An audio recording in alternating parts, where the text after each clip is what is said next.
J.K. Rowling and Piers Morgan got into a Twitter feud. So what motivated all this was a segment on Real Time with Bill Maher. Let's watch that first, and then we'll talk about the feud. Can I ask this one last question?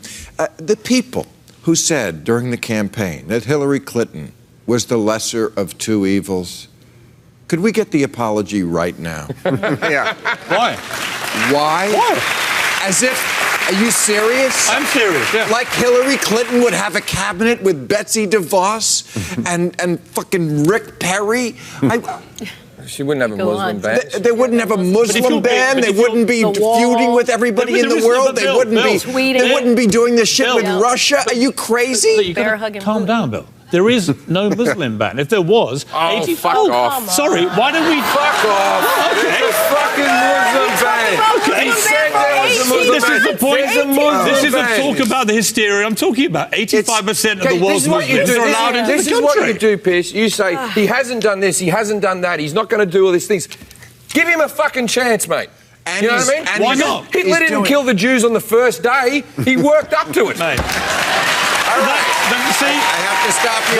That is the exact ridiculous, hysterical, over-the-top nonsense. If people that is, got I'm afraid, hysterical in making Germany people like you right away, ridiculous. then it wouldn't have... He's not the new Hitler.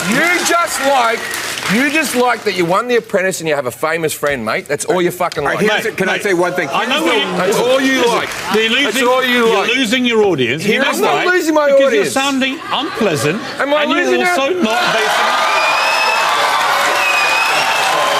Okay, so then J.K. Rowling, she tweeted, yes, watching Piers Morgan being told to fuck off on live TV is exactly as satisfying as I'd always imagined. Now, she never tweeted at Piers Morgan, but somehow, with her 9 million followers, it got to Piers Morgan. Magic how it got to him. He then tweeted back, this is why I've never read a single word of Harry Potter. And then What an idiot. some of these tweets may be out of order, so bear with me. But then she says, quote, because you had a premonition that one day the author would roar with laughter at seeing you called out for your bullshit on live TV. He says, if you think screaming fuck off at me changes that, then you're mistaken. And then she says, would you like a couple of hours to mock up some pictures of refugees carrying explosives to substantiate position? Because he has been an apologist when it comes to Trump. And so, knowing the background with J.K. Rowling and how she's been a big staunch supporter of Hillary Clinton, there has already been some difference in opinion there. But also, this might give you some insight, whether or not it's true that he's butthurt about this. But she then tweeted a photo or a screen grab of an article of her accepting a Book of the Year award. This was at the British Book Awards. And then it showed that the other authors on there that were also nominated, one being Piers Morgan, she underlined it in red. And then she tweeted that photo with the hashtag still hurts. And then their tweets go on and on and on. But he also said, quote, the superior dismissive arrogance of rabid Remain Clinton supporters like J.K. Rowling is, of course, precisely why both campaigns lost. So go look at their tweets because there was more than this. But let's discuss thoughts, 5 words or less. JK, not JKing. J.K. trolling. This had me rowling on the floor. That feud got hairy. Harry Potter. Okay, so you had a reaction when we were watching Piers Morgan react. Piers Morgan is such a douche. Yeah, but you also understood what he was saying. Oh, the Muslim man thing. Yeah, that's like a little side argument that derails. Because what Piers is about to say is it's not a Muslim ban per se, in that it doesn't ban all Muslims. Indonesia is the most populous Muslim country in the world, and that's not part of the ban. I think it doesn't help that Trump, for 18 months prior to this, was calling it a Muslim ban. Right, so... It also doesn't help that they've talked about in the second round of extreme vetting protocols, they will set a place for prioritizing Christian refugees. There's an exemption in the executive order for minority religions, and these are 7 Muslim majority countries. So that's why when people are like, they're banning Muslims, well, those are the people that are banned from those countries from entering. They are Muslims. Right, but what I'm pointing at is it's just going to sidetrack them, the labeling of it. Right. Yeah. And that's what I think is annoying about Piers Morgan. Yeah. And annoying about the vast majority of folks that want to call you an idiot. And what they do is they can't argue the main point because they're wrong about it.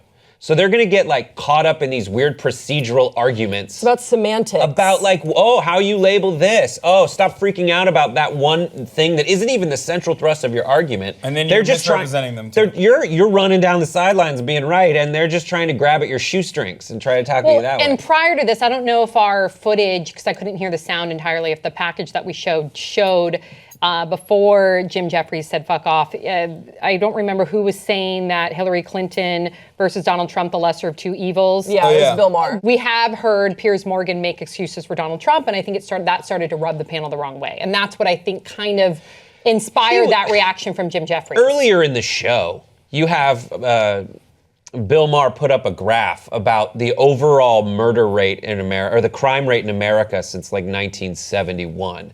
And the graph goes like from way up here to way down there. And at the very end, there's a small uptick that's similar to other like aberrations in the trend along the way. And Maher's like, listen, the crime rate is a lot better than it used to be, and this apocalyptic talk from the Trump administration saying that we've never had it so bad, it's fucking batshit. And then Piers comes in and goes like, but that last little bit, you can see crime is going up. And everybody's like, dude, shut the fuck up. This is a huge trend line. You sound ridiculous. But the problem is there's gonna be folks who are like, I know I agree with Piers because he won The Apprentice, who my king runs. And so I'm looking for things to agree with, and any soundbite coming from that person is okay for me to repeat. And Piers is that person. You're right. And it's a huge fallacy of logic and so frustrating for anyone who can really think like a human being. Right. Were you surprised, Haas, by the reaction that, because most people on social media, when they saw what J.K. Rowling was tweeting, they jumped on her team. Were you surprised that you saw more people side with J.K. Rowling than Piers Morgan? No, J.K. Rowling owned Piers Morgan. Piers Morgan is just such a bitter bitch, too, on top of everything else. Like, a lot of people don't like him from both sides of the aisle. I know, he's just not a likable person. Because he sucks. Like, and I'm sorry, but like, I feel like most of Trump's like loyalist propaganda machine team, they all suck. And not because they are depraved of morality and can blindly follow this person and spread misinformation so willfully and just, create the biggest disservice for news in general, which is one of the more important checks and balances that we have in our hands right now against this administration's possible authoritarian ideas. And also, Grace, final thought? I think that his malicious opportunism has become very transparent with regards to like how he interacts with people on social media. We always see him pick fights, so people sort of expect this now. And my advice to him, and really to any celebrity, if you find yourself in a feud with J.K. Rowling on Twitter, my advice would be to just bow out gracefully, because she always wins. She's really good. She at always writing. wins. It's She's weird. a savage. She's brilliant, and so just don't. His first mistake was responding. She didn't mention him. She didn't at him. His first mistake was responding, because once you enter into that, you will lose. And she has magic on her side. And damn it. she does it in a tongue-in-cheek manner, which is so hard when you don't hear the Which tone. Piers tries Yeah. so hard to do, but he just seems like He a falls smug flat. jerk. Yep. That said, he did say, he's not a strict loyalist. He just No. he can have really good arguments, and then when he doesn't have an argument, he just flails with this malicious contrarianism. And one of the things he said is like, listen, the Trump administration is going with this extreme vetting against people who are coming from countries that they don't like. Yet it's legal in America to just he goes for the opposite of extreme vetting when it comes to buying a gun. Why don't we apply the same extreme vetting to people trying to buy a gun that we apply? So he doesn't just go with the party line, but when he doesn't, You're right about that. But I will say in closing, if you read some of the tweets, because then he started to answer some of, I guess, other critics or just people that followed him, he said he does not agree, in so many words, he does not agree with Trump's travel ban. Right. But he just did not like the idea on the show of them calling it a Muslim ban. Right, So, but as you guys explained, that's the reason people call it a Muslim ban. Of course, and I agree 100%. But I just wanted to throw that in there. All right, so please share your thoughts in the comment section below. We'll see you next time.